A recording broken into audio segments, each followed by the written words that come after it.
for customers. Well, thank Councillor Mahevik, and I'll thank you both. I will say that you can tell Mr. Byford that look at this session today as some gentle encouragement to take some of these numbers and replicate the ones that are going in the right direction and deal with some of the ones that perhaps aren't. But we know everybody's working hard at this, but I just think we know on behalf of the people, back to Councillor Robinson's comments, we have to do better. And I know that you're committed to doing that, but I think the more you measure it and the more you post those measurements in all kinds of places for people to see, that's what this is all about, service level, standards that we set and meet or don't meet. And if we don't, then we have to do better. And so I thank you very much for being here today and for your honest answers. Thanks very much. Thank you. That would bring us then to the Board of Health.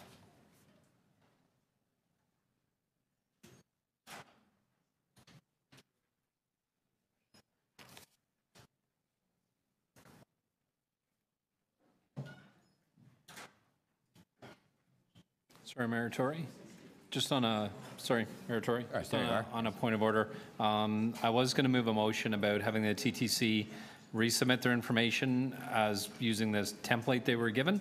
But after talking with the clerks and the deputy mayor, he said he's going to bring that request to the TTC board and have it dealt with. Thank you, Councillor. We should probably apply that to all of the, because I'm not sure the template's been used for these presentations generally we've seen today. It might be useful. I don't want to put people to a lot of extra work, but it might be actually simplify what are otherwise very long presentations that have lots of information but don't focus in on the stuff the template does.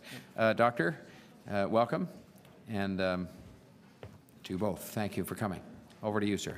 Good afternoon, Mayor Tory and members of the committee. I'm going to start the presentation with a brief reminder of how service levels are set for public health in Ontario. One important input is the needs of the community. Boards of health are required by the province to continually monitor and do surveillance for public health needs, and things like the 31,000 births annually all generate a public health service response, as do the 80,000 communicable diseases reported annually. There are also services that need to be delivered in 17,000 food premises, all the long-term care homes, hospital sites, day nurseries, personal service settings, which is Ministry of Health speak for tattoo parlors and estheticians, and 800 schools. And because it's a big city with a big population, our service volumes are typically quite high. So these are what we might consider to be drivers of service levels for public health.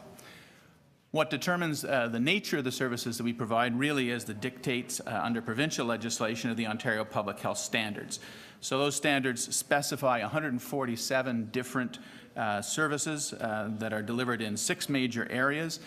Some of those services we're given quite a bit of latitude to design what works best for our population in response to public health needs.